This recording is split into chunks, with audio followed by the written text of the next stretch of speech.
innocence. I feel honored and privileged to be able to address this esteemed committee and in an effort to reveal truth and justice for not just myself, but for all. In early May of 2019, the FBI launched a full investigation on me. At our trials, rigged so that we could not reveal the criminality of the FBI's actions in our case, they cited three reasons for the investigation. First, anonymous reporting of me illegally possessing firearms.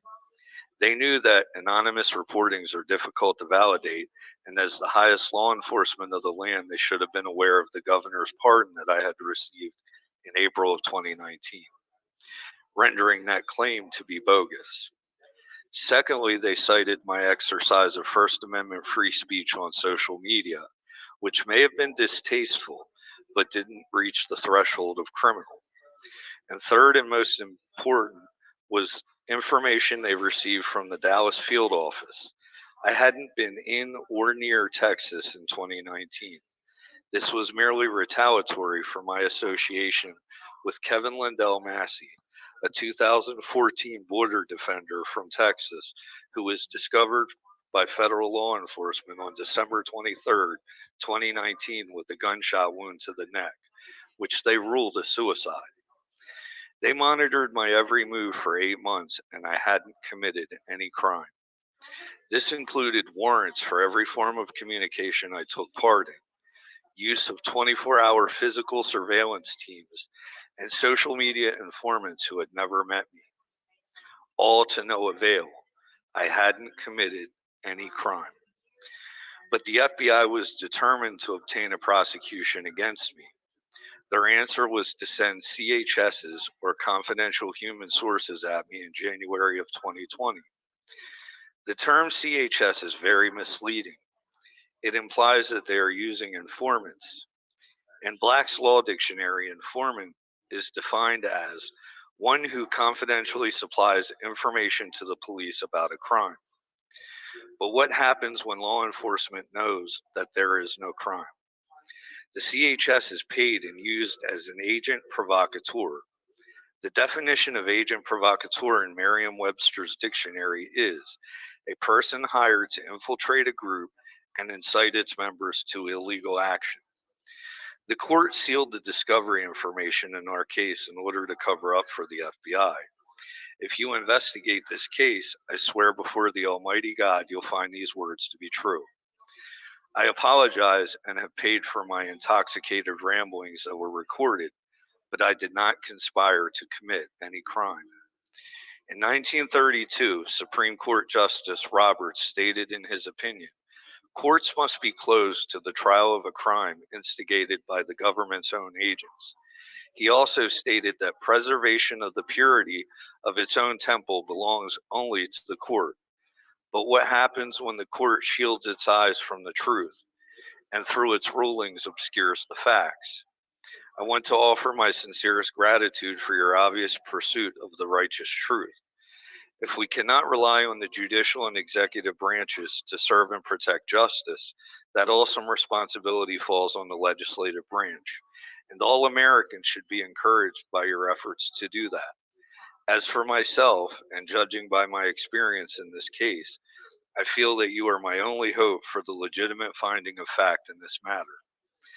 Thank you for hearing from me. God bless and protect the United States of America.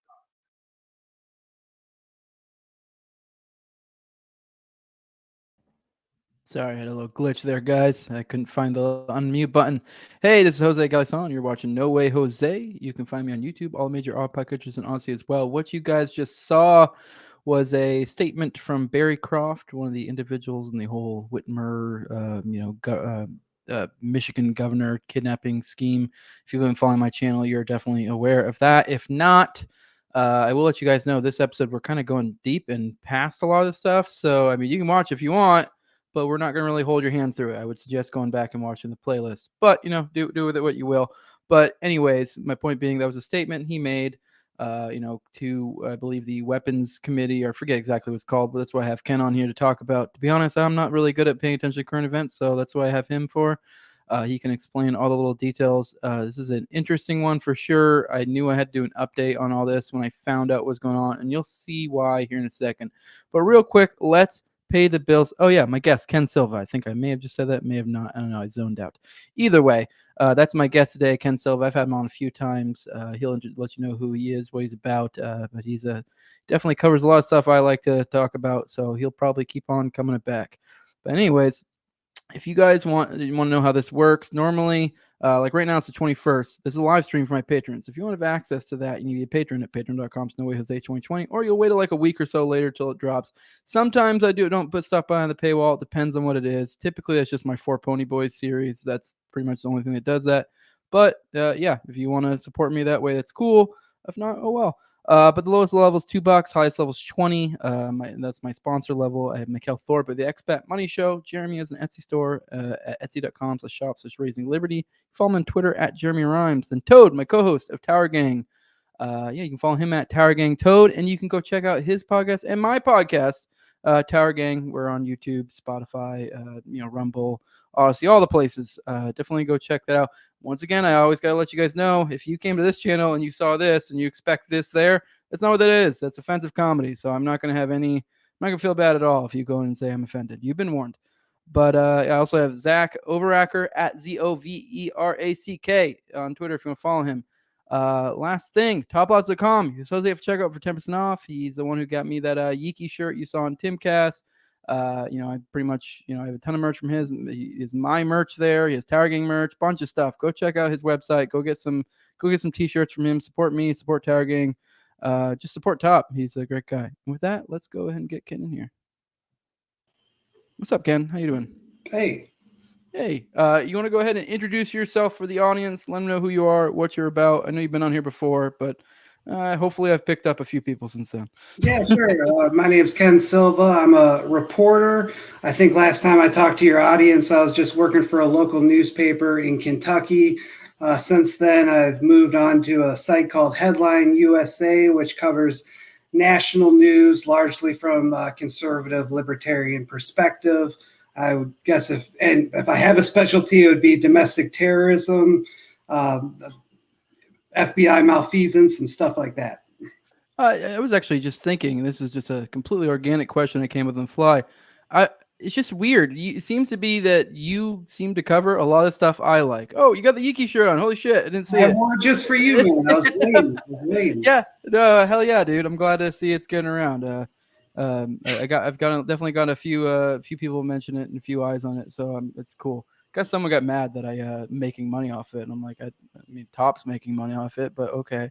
Yeah, it was really cool to see you on Tim Pool with the shirt. I feel like it was a little bit like the first time Dave Smith went on Rogan. He wore the Murray Rothbard Enemy of the State shirt, and all us libertarian nerds kind of geeked out over that. And I had a similar experience watching you on Tim Pool, so that was really cool. Yeah, no, it's cool. I mean, a lot of people seem to get upset that we didn't go on this like 30-minute Spurg session about OKC, but I mean, it is what it is. You do what you can. Yeah, it would have been nice, but it's also like, hey, I'm not going to just show up and like, guess what? This is my podcast now. It is what it is. We talked a little bit in the after hours thing, so people are interested. Not a ton, so don't get like upset if you go pay for it and it's not as much as you expected. But yeah, I mean, I don't know. Hopefully I come back. I'll probably wear the shirt again. Probably do a tank top next time. But nice. Yeah. But anyways, what I was kind of curious, what compelled you to kind of write the things you do? Like, where are you kind of coming from with the stuff that you're covering, I guess, or what inspired you? It's kind of an open-ended question. You go multiple different angles with it. I know it's a little bit kind of a cake question that people hand off to journalists and stuff, but I'm genuinely kind of curious because it is weird.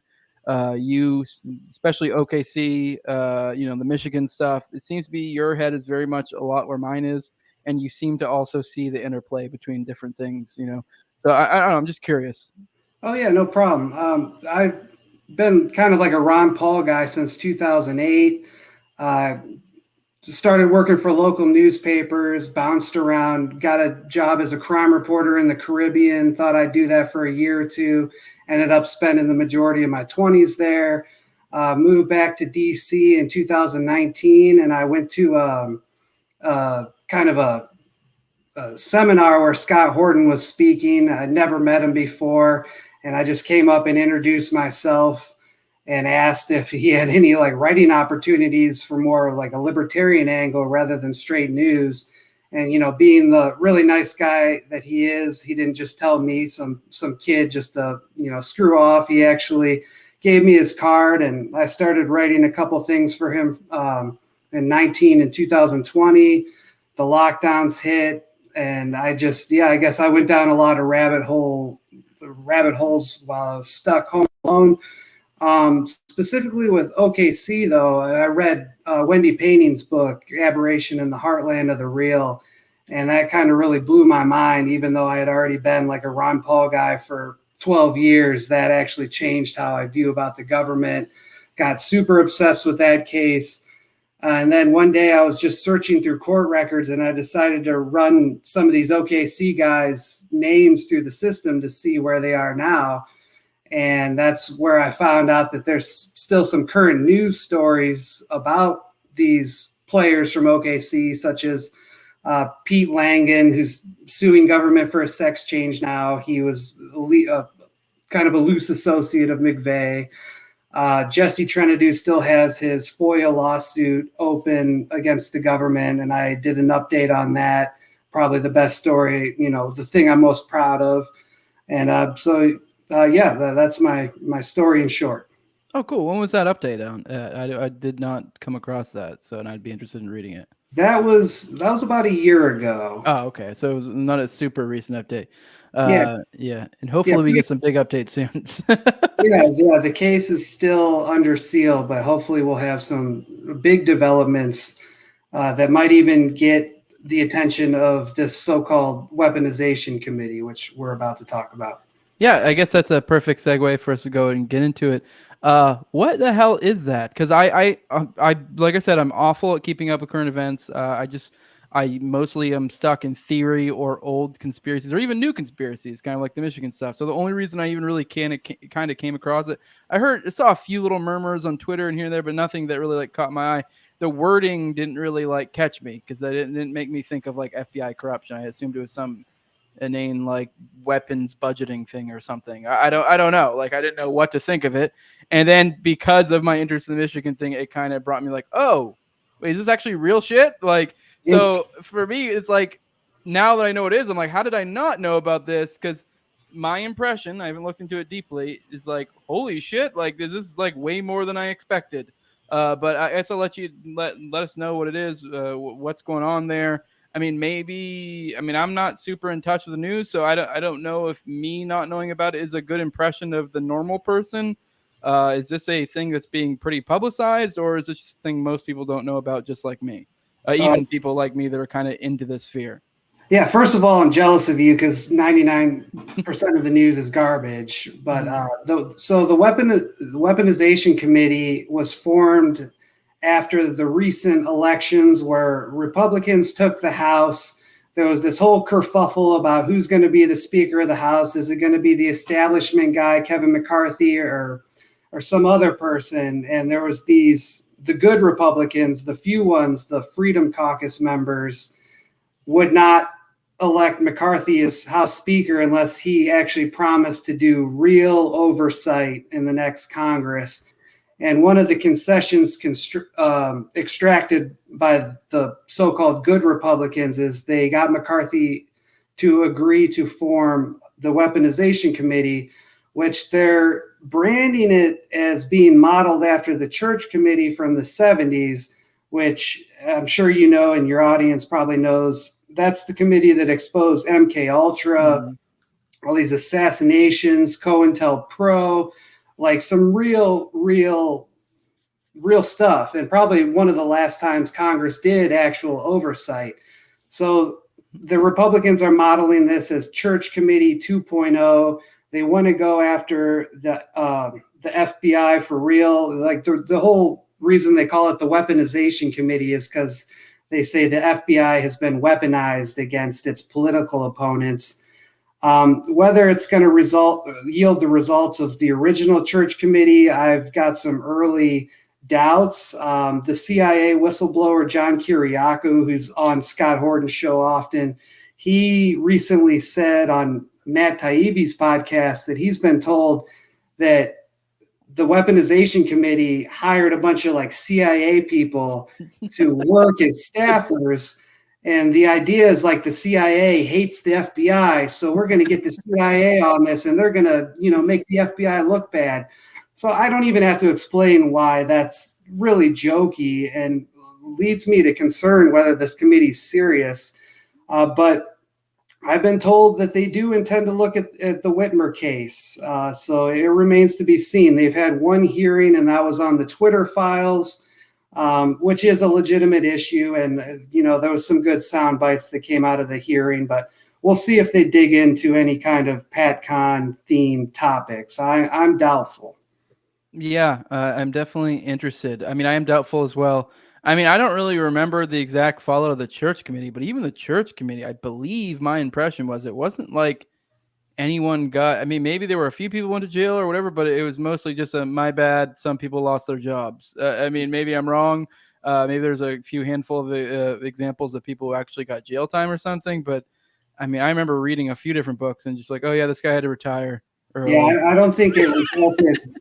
I don't think it resulted in anybody getting in real trouble. It more so was a valuable committee for our understanding of history. And supposedly, the FBI and the CIA, they scaled back their stupidness until 9/11 happened, and they re-expanded. Of course, we know that's bullshit. The OKC, the FBI guy Bob Ricks, that investigated OKC. He was a top official in the FBI. And after OKC happened, he's like, oh, we didn't prevent it because we didn't have informants on the ground because the church committee restricted us. And as Richard Bruth has pointed out, that was a bold-faced lie. That was before we knew about PatCon. So, yeah. Informants everywhere. Yeah. If anything, that's the main point. It's like, who's an informant, who's not? There's so many informants here. You're really expecting me that at the very least, there wasn't some sort of plans went awry and there was a cover up or something. Like to me, that's like basically like confirmed in my head. Now, the real question is, was it essentially a red flag or whatever? Was it something the government perpetrated intentionally at some level, or whether it's at a lower level or higher, or maybe, I don't know. That's the real question. I lean towards they did, but I don't necessarily assert that. But I will assert there was at very least a cover up, and because of the informant issue, like you mentioned. Well, I guess we should probably go ahead and let the audience know so they kind of get how the hell this ties into, the whole Michigan thing. I guess I'll let you go ahead and lay that out for us, kind of where we're getting to, how these two things tie together, specifically in the context of Adam Fox and Barry Croft. Sure. So I assume most of your watchers and listeners are pretty familiar with this case. You recently had the journalist Christina Urso on, who goes under the pen name Radix Verum. She's working on a what hopes to be a blockbuster documentary on the Whitmer case. And as part of her work, she's been in touch with the two men who were convicted of the plot, Adam Fox and Barry Croft. And they've been kind of giving her information that wasn't divulged in trial, talking to her about how they were set up, all that good stuff. And so they've been talking to her for weeks, maybe even months now. But as part of her work, she asked them to both record statements for this church committee / weaponization committee that we were just talking about, explaining them to the committee why they should look into their case. Specifically, they're asking the committee to subpoena the sealed records in their case. So when they were in trial, the DOJ has to produce all the evidence against them, but they're not allowed to give that evidence to the public. Not all of it. Only the evidence that the DOJ uses in court is allowed to be in public. If you were given it, but it wasn't used as evidence, you're not allowed to give it to journalists or anything like that. And that's where the real smoking guns lie, according to Barry Croft and Adam Fox. And, there's plenty of reasons to believe that because of what we already know about, 12 plus informants and all the foolishness they did. So they recorded these statements, and Radix Verum publishes one of the statements from Barry on her YouTube channel on last Sunday. I see that, I pick it up, I run a story for Headline USA the next day on Monday, saying, hey, this guy has a message for Congress. The very next day on Tuesday, Barry Croft and Adam Fox were transferred out of their county jail in Michigan and taken to a transfer center in Oklahoma. And they weren't just put on a bus.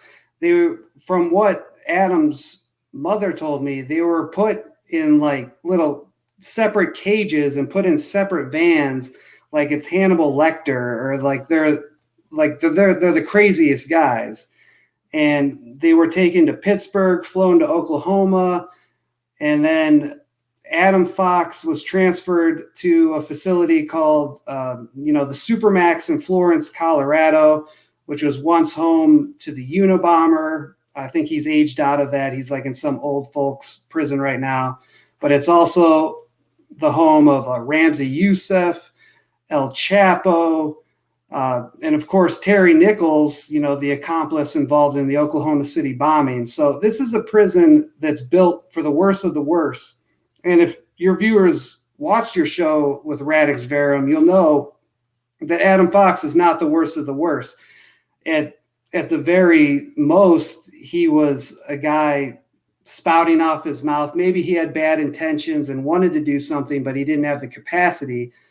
But as Christina kind of explained, he was a recently divorced, homeless guy living in the basement of a vac shack at the lowest point of his life, right at the point when all these FBI informants started to surround him and manipulate him into being a so-called militia ringleader to do this so-called plot to kidnap the governor. So we know Adam's in the Florence Supermax, but we don't know if he's in solitary, Gen Pop, anywhere, because his family still hasn't heard from him. He hasn't called anybody since last Wednesday.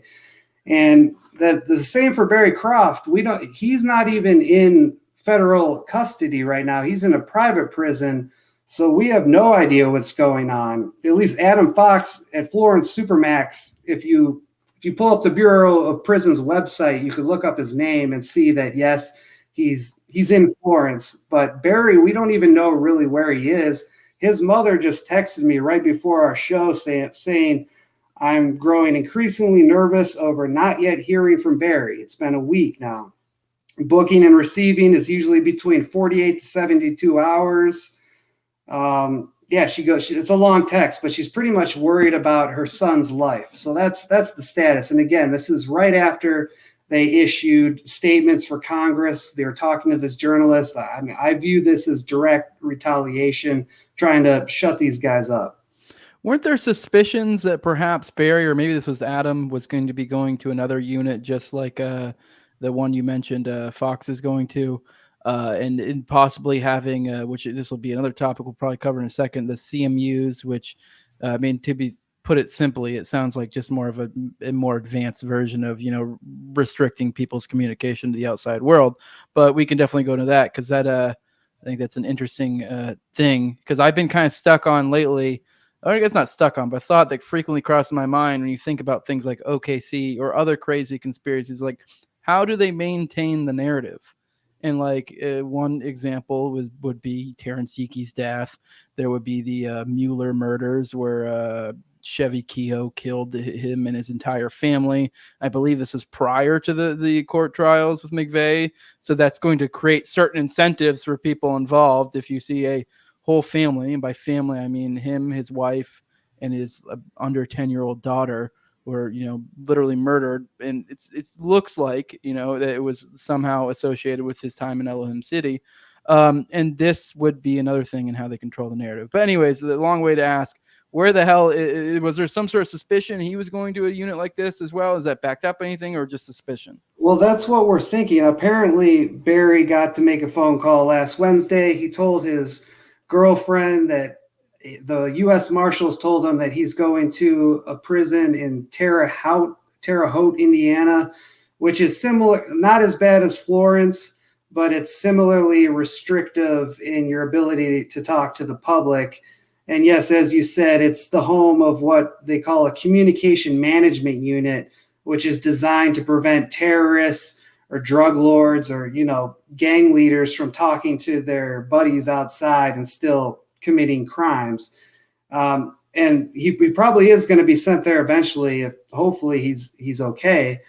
But yeah, these units are designed really. I looked up a statistic. I think only 60% of the people in there are actual terrorists now. Yep. I think the drone whistleblower, Daniel Hale, he's there. There's this libertarian hacktivist, Marty Gottsfeld, who's being housed there. He's a guy that Boston Children's Hospital kind of kidnapped this couple's daughter back in 2014. And in retaliation, Marty Gottsfeld kind of did, he didn't really hack the hospital. He overwhelmed it with traffic so it couldn't raise funds for a specific fundraiser. Really innocuous event, but they threw him in the CMU to prevent him from talking. And there's another guy that supposedly has information about Fast and Furious that they're housing there. Yeah, it's a housing unit for political prisoners. It's long outlived the purpose for which it was created, which was right after 9/11 to prevent these scary Al-Qaeda guys from being able to carry attacks from behind bars.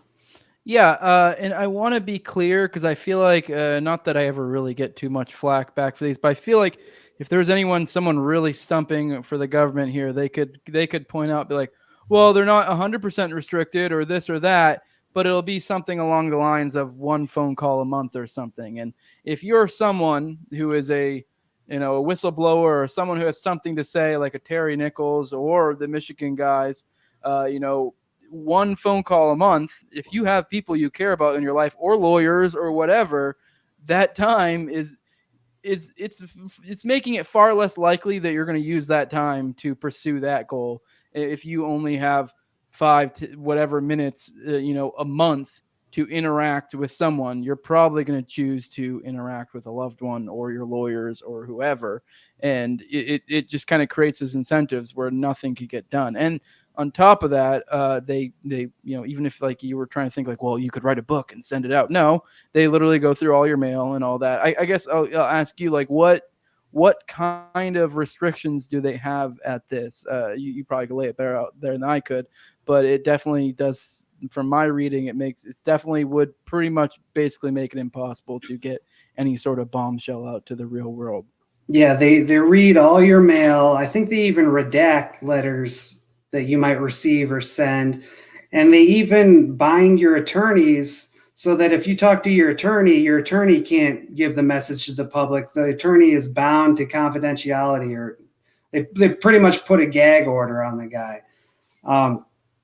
And we have actual examples that tie into OKC about this, where of the grandmother of 2 children who died in the bombing was trying to contact Terry Nichols to find out potential information about John Doe 2. And this grandmother, again, a victim of the bombing, they said she posed a security threat to the prison and the inmates, and they wouldn't let her in the prison to talk to Nichols. So that just gives you an idea about some of the restrictions they're willing to impose on these people in order to keep things quiet. Yeah, it's crazy. If you wouldn't mind, could you lay that story out a little bit more? Because I remember reading in your article, and it was pretty nuts. The extent to which they were restricting her interaction with Nichols and the excuses they were using. Which, mind you, I don't assume everyone who watches my channel has watched my entire OKC playlist. But I actually looking through this CMU stuff and reading this article, it reminded me of when me and Booth were covering this, and we kind of had this conversation about, I don't remember what specifically Booth was talking about, but essentially Booth was saying, this guy knows stuff. Like, he knows stuff for sure. I can't remember the exact example. I'm like almost 100% certain Terry Nichols has straight up said that he knows John Doe and he knows this and he knows that and, multiple other things, but he can't say anything for, safety of his family. Now me and him were kind of theorizing like he should, totally talk. And I actually kind of had his back a little bit like, well, if I was him, I wouldn't say a word because, it's your family, like that comes first. But, now add in the additional thing of being in some sort of CMU or heavily restricted communications area where you don't have these type of things. Like, let's say he had a normal interaction with the normal world and he was able to, even with that stance, he may very well between, admiring fans or journalists or whatever, contacting him through the mail, he may slip up this little detail or that little detail, very much like what's kind of happened with the JFK stuff and what also happened to the OKC stuff. What's happened over time is you don't end up with bombshells, but you'll end up with this little piece of information that adds up to this other piece of information. And you can start putting things together and it starts to paint a story. So because of this, I think there's a very good chance we've been robbed of a lot of possibilities of advancements in this story, even maintaining him being like, I will not give out these specific, things because of, the safety of my family. You pick up little details here and there and it adds up. But we don't have that at all because of the situation he's in. But anyways, I'll let you go on. I want to hear the story so people can understand kind of how ridiculous it is. Yeah, I'd be happy to, because I think it's a piece of OKC lore that you and Booth haven't covered yet, and I know you've done like 14 hours, so that's quite a statement. So Kathy Wilburn Sanders was a grandmother who, as I said, lost her 2 grandchildren in the Oklahoma City bombing. They were one of the 2 of the kids in the daycare, and she was obviously devastated, but she was one of the few victims and victim family members who were grouped in what was known at the time as the Oklahoma City dissidents. They were the ones who did not believe that the government had caught all those who were responsible. And she details her story in a book she published about 8 years ago called Now You See Me. It's more of a book about her process of grieving and forgiving. But it's a very easy book to read. I would recommend it, and it still hits a lot of the key points about the unanswered questions we have about this case. But in any event, she gets deep into Christianity as a way to cope with this terrible, terrible tragedy. And as part of that, she strives to forgive people.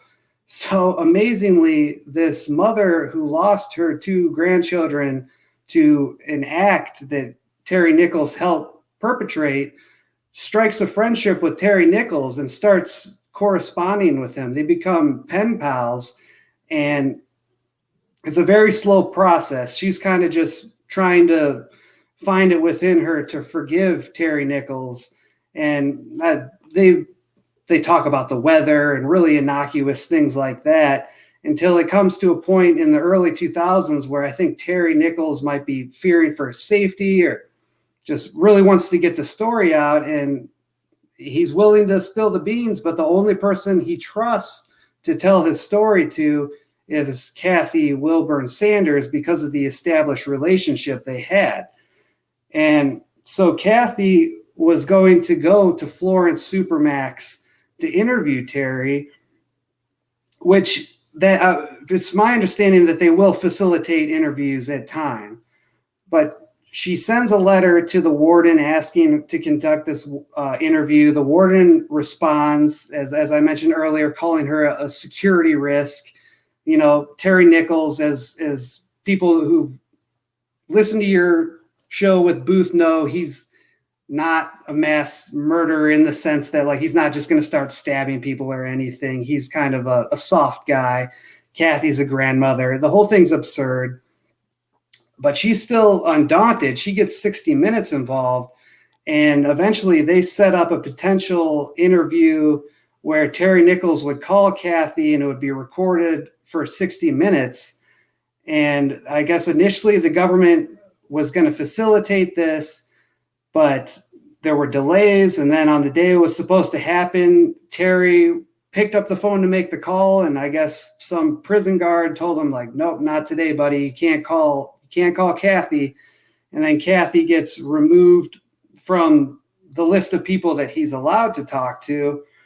And as a last gasp, desperate effort, Kathy was going to have Terry call his mother, and then Kathy would pick up the phone and do the interview and ask him a number of questions about, John Doe 2, potential accomplices and all that stuff.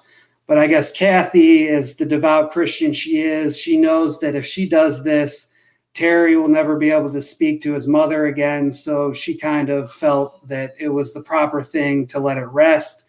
And Kathy, I mean, she's an amazing woman. Somehow she's put this behind her, and she hasn't talked to Terry since 2006. And so that's the story in a nutshell. And I just wanted to add that, like, Kathy's one of the OGs, like even before Jesse Trenadu, Roger Charles, or anybody got involved in the case, she was one of the originals that was asking, well, like, hey, the ATF wasn't there that morning. Why was that? Like, if not for people like Kathy, there would be no JD Cash, and then no Jesse Trenadu, then no Richard Booth. So, like, we all owe Kathy a lot. And her story really does tug on the heartstrings. Yeah, I believe I may be talking a little bit out my butt here, but I vaguely remember, because I watched Radix's one of her more recent things. By the way, for these people interested, that intro I played was on her channel. So if you want to share it around, you can go, you go on her channel and find it. But I believe I vaguely remember something. Maybe you're familiar with this, maybe you're not. I believe whether it was Fox or Croft, something similar happened to her recently, where I believe she may have implied she was essentially taken off the approval contact list or something like that with them, which is during the period where she was talking to them about a documentary, which I can't understand any reason whatsoever why they wouldn't be able to talk. I don't know if does that sound correct to you? You might know more than I do. Yeah, I think so. Barry, for all we know, we're pretty sure he's in a private prison in Oklahoma, and he tried to call Radix, and she tried to accept the call, but there were technical difficulties, which that's par for the course. That happens all the time with these restrictive facilities. In fact, Scott Horton recently interviewed another journalist called Arthur Bloom, who wrote all about the CMUs in Terre Haute, the Fast and Furious whistleblower, who had similar experiences. They were trying to submit an application for amnesty to the Trump administration late in 2020, and their emails were getting bounced back, even though the journalist Arthur Bloom was giving them the exact addresses and everything. And so Bloom he kind of transgressed journalistic boundaries, and he got personally involved and helped them submit the application itself. That's a whole long story, but to what you're saying, yeah, definitely screwy. But I believe Adam and Adam Fox and Barry Croft both have appeals going on right now as well. That was something I was just thinking about. There is kind of a little bit of a sinister aspect there, where they're supposed to be, working on getting their due time in court, and you'd think in prison you'd have almost nothing else to do, but they're essentially getting their hands tied behind their back, to where now I guess it's just kind of trust your lawyers, because I mean, it sounds to me like they probably are going to get, I don't know, tops maybe once every couple weeks or once a month interaction with their lawyers at this point, and they're fighting for their freedom, and I don't know, it just seems unfair, completely. I don't know if you have any thoughts on that. Well, obviously I agree, and yeah, I think Christina issued a message about it on her YouTube channel, and she said that Barry had been working on a book, and they just confiscated that. I talked to Adam Fox's mom, and I asked her about the appeal, and she said, well, yeah, they just shipped me all of Adam's stuff, and I have this letter, like he was recently contacted by his appeal attorney. But yeah, like, how do you prepare for a case when you're caged 23 hours a day with no reading material, just in like a padded room? It's just the worst. It's probably the darkest twist to this case. We all know the government's willing to entrap people. You can kind of picture dealing with prison would be terrible, like pretty much the worst thing ever. But even worse is this is psychological torture. They're just keeping these guys in solitary. Yeah, do we know, are they staying in solitary? I mean, obviously we don't know. I forget, I mix up the names. One, we don't know currently where he is. I believe that's Fox, or is that Croft? Fox, we know, is in Okay. Florence. We don't know if he's in the administrative facility or whatever, where they keep El Chapo and all the worst of the worst, or if he's in general population. Okay. But I would imagine that there's keeping these guys in solitary. That would be my guess, and I think it's a fair assumption to make. Do we know, is that common practice for, like, say with the CMU people? Are they also going through that, or is that out of your expertise? And if so, that's fine. I'm just kind of curious what kind of life they're subjecting these people to. Whether all CMU people are in solitary, I'm not sure. I know if you look at the Marty Gottsfield, that libertarian hacker guy in CMU, he's got some pictures with him and some of the other inmates. So they at least are, it seems like they interact occasionally. I'm not really too familiar with the overall conditions of that facility, or if they're let out at all or anything like that. I just remember reading the article. You mentioned the 23 hours a day. So I assume that meant they got like solitary 23, and they probably got like an hour of between food, shower, rec, whatever, whatever those things may be. And the rest of the time you're just stuck in your cell alone. Which there is a lower security aspect to Florence. But I don't see why they'd send Adam there if they're going to put him in the lower security unit. I would think they would just keep him in the Michigan area or something. Unless, I'd be happy to be wrong. I'd be very, very happy to be wrong. But I got to imagine that they're doing the worst of the worst. Because, I mean, let's be real. They were poking the bears. I think Fox and Croft are heroic for being willing to talk to Radix Verum and give us this information about what the government's doing to them. But I don't know if it was a good idea. I think if I hadn't been thinking about it at the time, but if I would have thought about it, I should have anticipated that they would have gotten severe blowback for still talking to people like us. Yeah, I mean, I don't know. This seems to me even a little heavy-handed. I probably wouldn't have predicted this sort of outcome, but I don't know. I did want to talk for a minute about the nature of the people that end up in here, because I do find it weird. You said I also watched that interview with Bloom. I actually sent him a DM, hoping to hear back from him. I don't know. We'll see. I'd like to get him on to talk about this, because I do think it's interesting, the story he covered, how it ties into Fast and Furious. It's just fun once you start going down these rabbit holes, how they all intersect. But either way, the nature of the people that get housed there and kind of the logic behind it, because I can kind of somewhat understand how maybe there would be certain individuals, especially ones that maybe people think of being inspirational or whatever. I mean, I don't know, I guess I'd still kind of lean towards don't do this, but I can understand, like a Ted Kaczynski probably be a good example. I don't know. I'm sure there's, I mean, between him, don't get me wrong, I actually read his manifesto. It's great. It's it's a great manifesto. Obviously, I don't agree with the violent stuff, but that really wasn't what the manifesto was about. So, like, if anyone's read it, it's a great manifesto.